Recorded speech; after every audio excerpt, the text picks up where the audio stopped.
Really proud of our team. Really appreciate the fans. What a great environment.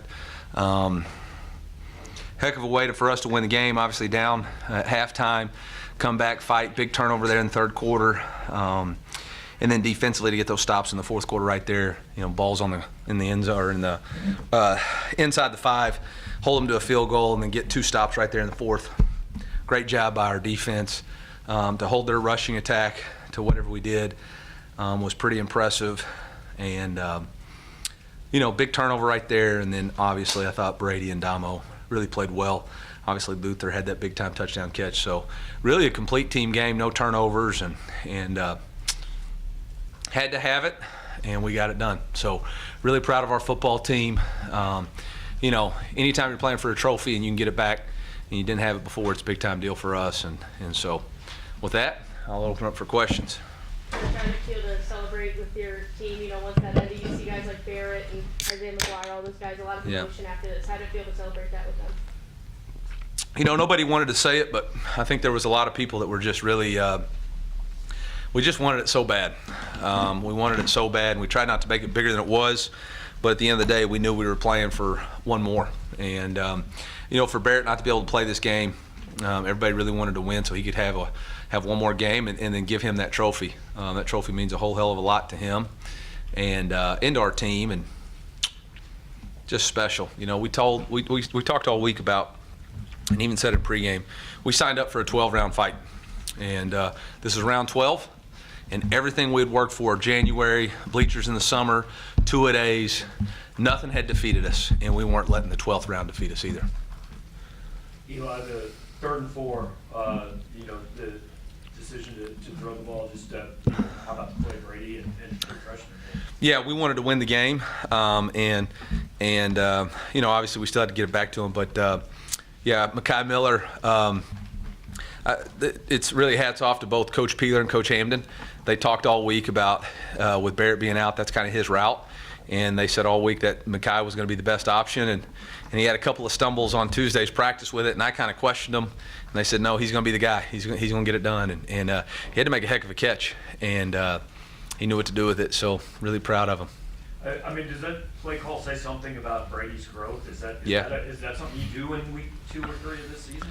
I don't know, but we did it today, and we did it a couple of times on big-time 3rd downs, and, you know, it was a lot of fun out there tonight.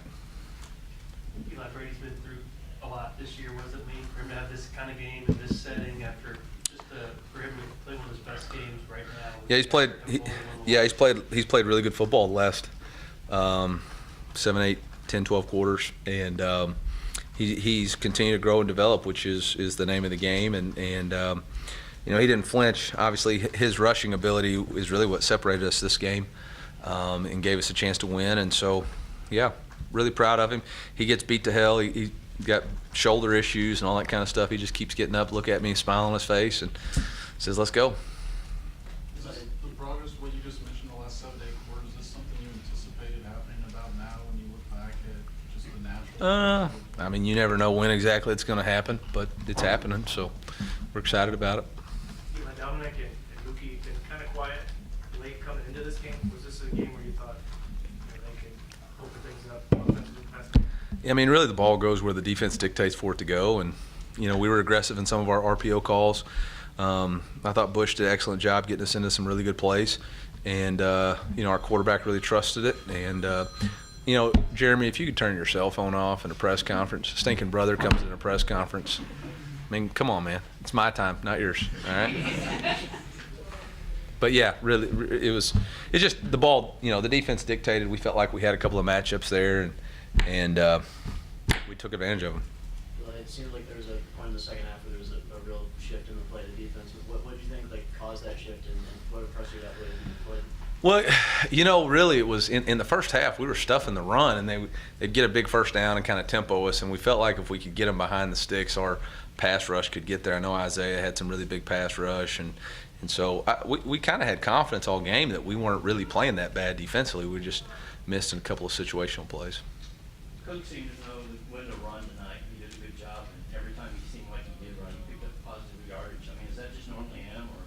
I mean, I think he's just developing confidence in who he is. Obviously, the last one was a little bit disappointing because he ended up taking a sack, knocking us out of field goal range. But, I mean, I thought for the most part he played the game the way it's designed to play, and he's comfortable, and he has confidence. When you have confidence, you make plays. Was this, you alluded to it a little bit, but was this your most complete game of the season? Both sides of it? Yeah, against a quality opponent in the SEC, absolutely. You know, it honestly felt like a little bit like the Georgia game. And then I felt like our energy and intensity in both sides of the ball playing really well, and just, you know, it was time for us to finish. And I think the big thing was we weren't spending, you know, I look back at some of these games, we were spending so much energy and effort to dig ourselves out of the hole. When you look at whether it was Kentucky or Auburn or Georgia, or not Georgia, or Florida, we were constantly digging ourselves out of the hole. When you look back to the similarities between this game and maybe the South Carolina game, it was we were able to play with a lead and some confidence and have some left in the tank at the end. Eli, go back to that third four play to clarify. You knew for sure that was going to be the play, but it was just about who was going to run the route. No, I mean, we knew the play call was going to be what that route was. We knew going into the game that route was called for Mackay. He'd been practicing it all week. But when we game plan third downs, like the first target is always this guy. You know, for third down, it's third and Bannister, so we always normally put Barrett on our first read.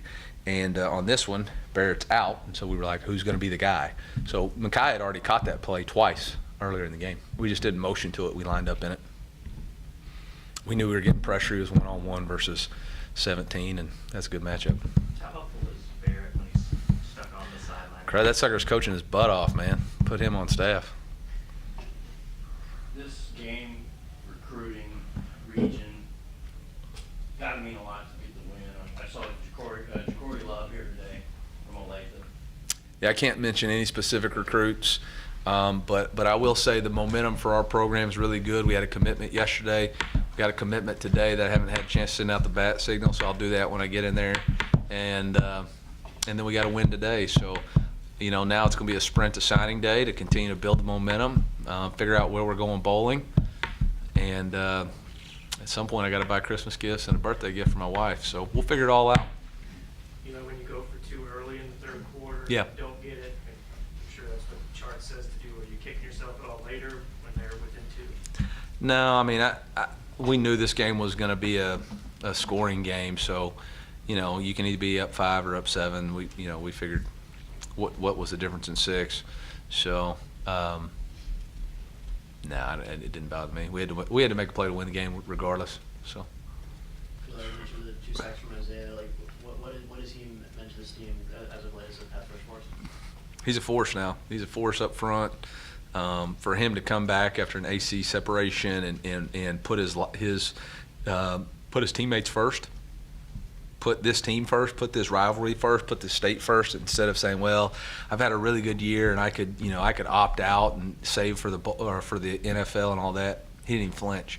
He said, no, I'm in. And he didn't really practice the first 2 days in a green jersey, and then Wednesday, Thursday, he really went after it, and it showed up tonight. So kudos to him for putting Mizzou first, man, and putting this brotherhood. So he separated his shoulder in last week's game? Yeah, AC joint.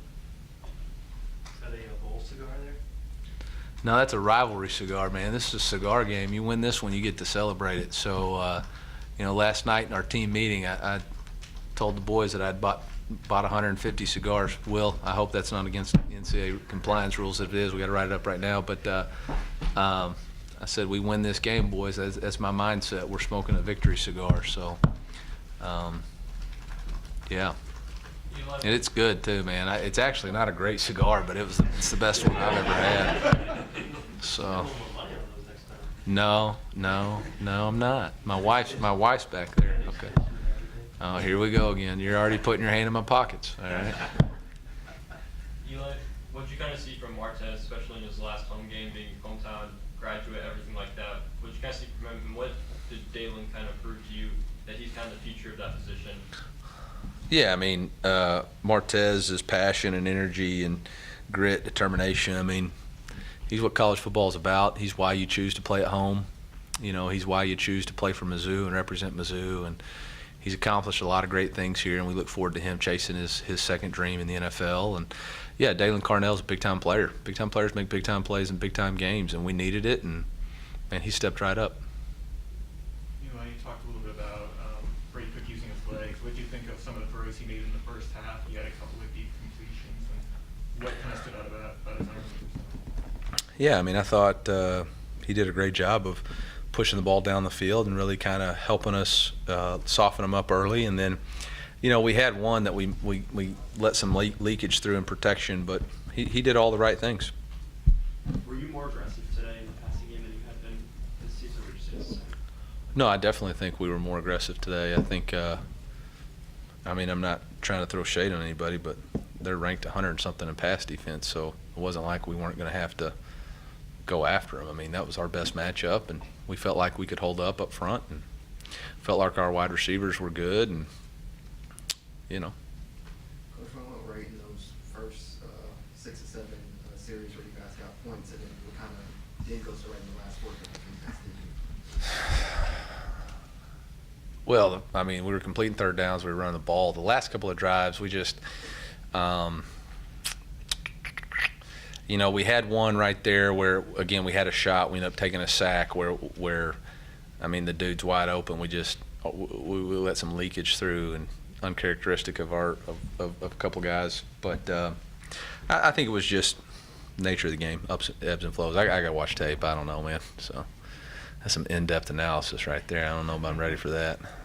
You like, you have a bowl preference? Yeah, good one. Anything else, Coach? You like, What are our options? Things like 6. That we could go to all 6? Theoretically. Theoretically? What do you think? What do y'all want to go? Las Vegas. Me too. That's what I was hoping y'all would say. Take for you to buy us. Huh? What's it gonna take for you to buy us? If we go to Vegas, I'll buy y'all all cigars, yeah. No, honestly, I don't give a crap where we play. It's a bowl game. It's a celebration, and wherever our administration thinks it's best for us to go, we'll saddle up and go. I know you kind of joked about hoping this is KJ's last year, but you kind of say him at the end of the game there. Yeah, I told him I hope this was his last year. No, KJ's a special young man, and got to know him when I was recruiting him at NC State, and he's a really good competitor and a big time player, and whatever his future is, it's bright regardless. So. Coach, you're able to get Mookie Cooper more involved today, 3 catches, 45 yards. Obviously, had the one. It's kind of high, didn't come up the catch, but just seeing him, and what was your thoughts about his play today? Yeah, Mookie's done what he's done all year. He just puts his head down and goes to work, and when he's numbers called, he makes plays, and that's what he did tonight. And proud of him, really proud of him. Anything else, Coach? If anybody sees Chuck Barrett, ask him how our trenches were tonight.